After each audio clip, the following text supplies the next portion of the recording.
একজন অভিনেতা হিসেবে এই ঈদটা আমার জন্য স্পেশাল। কারণ প্রত্যেকটা অভিনেতার স্বপ্ন থাকে এরকম একটা বড় প্রজেক্টে কাজ করা।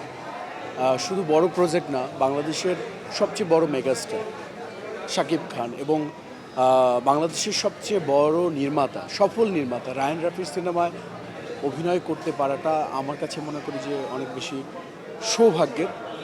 এবং ঈদের সময় একজন অভিনেতার সিনেমা হলে মুক্তি পাওয়া, এটা একজন আমার কাছে মনে হয় যে একজন অভিনেতার স্বপ্ন। এবং আমার এই ছোট্ট ক্যারিয়ারে এত খুব অল্প সময়ের মধ্যে এই যে স্বপ্নটা পূরণ হলো, আমার কাছে মনে হয় যে আমি এটার জন্য সৌভাগ্যবান। আমাদের প্রযোজনা প্রতিষ্ঠান এবং ডিরেক্টর টিম থেকে বরাবরই আমাদের একটা নিষেধ ছিল যে আমরা যেন তাণ্ডব নিয়ে কোনো ধরনের কথা না বলি। ইভেন আমরা কিন্তু সোশ্যাল মিডিয়া কোনো ধরনের পোস্ট দিতে পারিনি। সব কিছুর মধ্যে একটা সিক্রেট রাখা হয়েছে, এটা মিডিয়া সবাই জানে, কিন্তু অনেক কিছু হয়তো প্রকাশ হয়ে গেছে। আর তো সেজন্য আমরা আসলে আগে কোনো কথা বলতে পারিনি। এখন চরিত্র নিয়ে কথা বলতে হয়।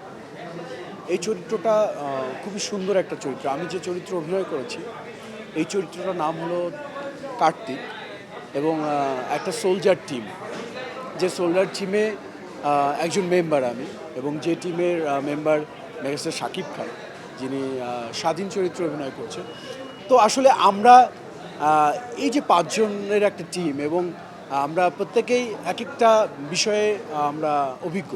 তো এরকম একটি টিম, এবং তারপরে আমরা একটা অ্যাটাক করছি এবং তারপরে সেখানে নানা ঘটনা ঘটছে। এটা দর্শক, আমি হয়তো এটুকুই বলবো, বাকিটুকু হয়তো দর্শক সিনেমা হলে গিয়ে দেখবে। এবং সত্যি এই চরিত্রটা প্রত্যেকটা অভিনেতার স্বপ্ন যে এরকম একটা চরিত্রে, এরকম একটা বড় প্রজেক্টে অভিনয় করা। আমাকে একদিন কল করা হয় রাফিদের অফিসে কল করা হয়, তো আমি গেলাম। তখন থেকে শুনছিলাম যে তাণ্ডব নিয়ে একটা কাজ হচ্ছে এবং অনেক বড় একটা প্রজেক্ট, যেখানে আলফা এসবিএফ প্রযোজনা করছেন। তো তখন থেকে আসলে ইচ্ছা ছিল যে এই প্রজেক্টের সাথে যুক্ত হওয়া, কোনোভাবে যুক্ত হওয়া যায় কি না। তো তারপরে হঠাৎ একদিন কল আসলো। তো তারপরে ডিরেক্টর অফিস থেকে বললো যে আমরা যেহেতু একটা সিনেমা করছি, সিনেমাটা তাণ্ডব, তো আমরা এই চরিত্রের জন্য আসলে এরকম একটা ক্যারেক্টার খুঁজছি, এরকম একটা কাস্টিং চাচ্ছি। তো আমরা চাচ্ছি যে আপনাকে নিয়ে কাজ করব। তো যখন আমি আসলে শুনলাম,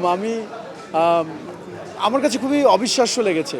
এবং তারপর থেকে আমি প্রায় এই ক্যারেক্টারাইজেশনের জন্য আমি প্রায় 1 থেকে 1.5 মাস আমি আসলে সময় নিই। আমি জিমে গিয়েছি, আমি ফাইট প্র্যাকটিস করেছি, আমি ড্রাইভিং প্র্যাকটিস করেছি, আরও অনেক কিছু করতে হয়েছে। এবং শেষ পর্যন্ত তারপরে আমি এই চরিত্রের জন্য আসলে আমি মনে করেছি যে প্রস্তুত। এবং হয়তো যার ফলাফল হয়তো আমরা টাইটেল ট্র্যাকে আমার একটা লুক শুরু দেখা গেছে, আমার একটা কিছু সময়ের একটা শর্ট দেখা গেছে। সেখানে আমরা দেখতে পেয়েছি যে এই লুকটা নিয়ে অনেক বেশি আলোচনা হয়েছে, অনেকে বলছে যে এটা সিয়াম আহমেদ। তো তারপরে অডিয়েন্স এটা খুঁজে বের করছে যে আসলে এই চরিত্রটা কে। তারপরে আমাকে খুঁজে বের করেছে, আমাকে আবিষ্কার করেছে। এটা আমার কাছে খুবই সত্যি খুবই ইন্টারেস্টিং এবং খুবই আনন্দিত, খুবই মজা। আমার একটা আত্মবিশ্বাস ছিল যে এই চরিত্রটা দর্শক যদি 1 সেকেন্ডের জন্য দেখে, 1 সেকেন্ডের জন্য স্ক্রিনে দেখে, হয়তো এই চরিত্রটা নিয়ে ভাবতে বাধ্য হবে। এবং আমার যে আত্মবিশ্বাস, এই আত্মবিশ্বাসটা কিন্তু সত্যি হয়েছে।